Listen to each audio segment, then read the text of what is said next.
Muy bien, YouTube. El otro día estábamos hablando con un amigo que sería genial mantener actualizaciones de la naturaleza o proyectos ambientales en nuestro pequeño pueblo o alrededores, así que hoy vamos a hablar sobre el lago de Yohoa. En Honduras solo tenemos este lago de origen natural, que algunos dicen se formó por un reacomodamiento de placas, luego esta formó una depresión y fue acumulando agua hasta formar el lago. Otros dicen es de origen volcánico, una enorme caldera se formó después de una erupción gigantesca que luego formó el lago. Y su talla, su tamaño, si lo comparamos con cráteres que se encuentran al norte del lago, especialmente el cráter del volcán mejor conservado, el hoyo como se le llama, no tiene ni por cerca las dimensiones del lago, para tener una idea. Pero bien, siguiendo con las características del lago, el lago recibe la mayor cantidad de agua de los parques nacionales, tanto Montaña de Santa Bárbara, Cerro Azul Meámbar, también de ríos artificiales, Yuré, Varsovia, otras quebradas. Y desafortunadamente es en una de esas quebradas, en quebradas raíces o cianuro, como le dicen también, es la que ha servido como una especie de desagüe para que las comunidades y la mina puedan arrojar sus residuos. De ahí es donde se deriva parte de la contaminación que el lago tiene hoy, además de la contribución de peceras, restaurantes y demás, desafortunadamente.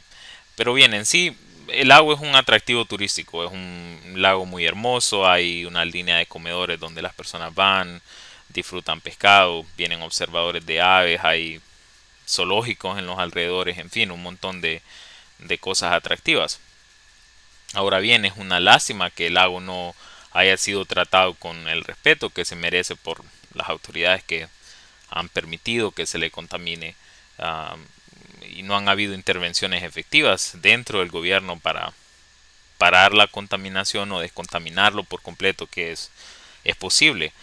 Más que todo, las ayudas son de las mismas comunidades afectadas, de los lugareños o de ayuda internacional, ONGs, otros países, Corea del Sur, España, la SNACIFOR, ACIDE también creo, y supongo hay algunas que no conozco.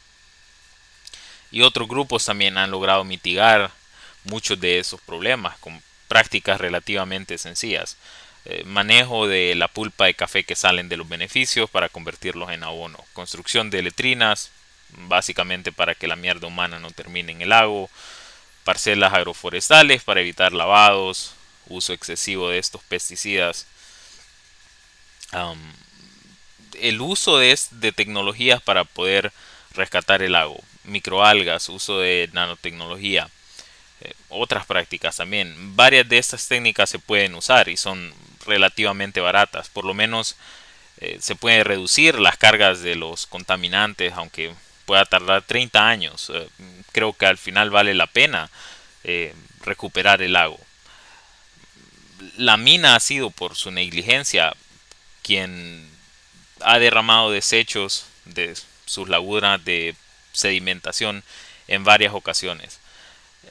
Si no me equivoco, antes del 2000, no sé si hasta el día de hoy el problema esté totalmente resuelto, pero se hablaba de esos problemas desde 2005, no sé exactamente, pero ellos lo han clasificado como accidentes, y cuando hablamos de contaminantes hay unos más difíciles de manejar que otros en este caso.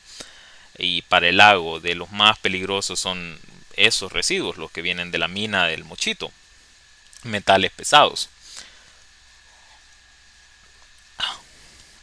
Las personas que viven cerca del lago llevan más de 50 años reportando tanto muertes masivas de peces, enfermedades, cáncer, una serie de, de males. Uh, Podrían ser por plomo, por el cadmio, zinc, cobre, que han salido como residuos de esa mina.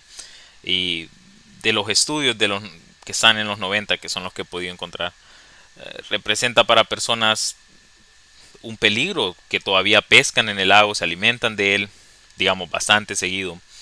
aunque los peces no son muy buenos acumulando estos contaminantes y eh, las personas se excusan diciendo ok, están totalmente sedimentados, por lo tanto no representan un problema o no están participando en la cadena trófica de la cual los peces terminan alimentándose. Ya Paul House en 2002 estaba diciendo comer 1 kilo al día de las personas que viven cerca, quienes harán eso, es un riesgo para la salud. Creo que los únicos que son capaces de consumir esa cantidad son estas personas. ¿Qué tal si esa capacidad de retención, cuando se habla de los contaminantes, ya se sobrepasó? Estos estudios se realizaron hace casi 20 años. Ya en los 90 las personas estaban, como dije antes, presentando estos niveles tóxicos de plomo, cadmio, además de la contaminación por heces, que también ha sido un problema. En el caso de los viveros que contaminan con agro, agrotóxicos, les enseñamos a hacer insumos orgánicos básicos, le suben unos pesos a las plantas y mejoramos el problema. Todos esos cambios son posibles si tenemos la voluntad de manejarlos y las autoridades por lo menos primero se atreven a abrir la boca, a reconocer el problema, que es el primer paso. Luego se generan las soluciones que ni siquiera necesitan ser costosas. Si la minera no quiere hacerse cargo de los daños, se le demanda ya. El gobierno tiene la capacidad de hacer eso.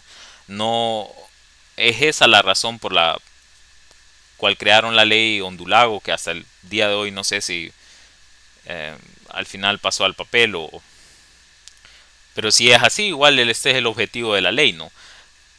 Básicamente todos los responsables de esa contaminación deberían de limpiar el lago y cae sobre el peso de ellos en la historia que ha sido contaminado este lugar. Y eso es todo, chicos, gracias por escuchar.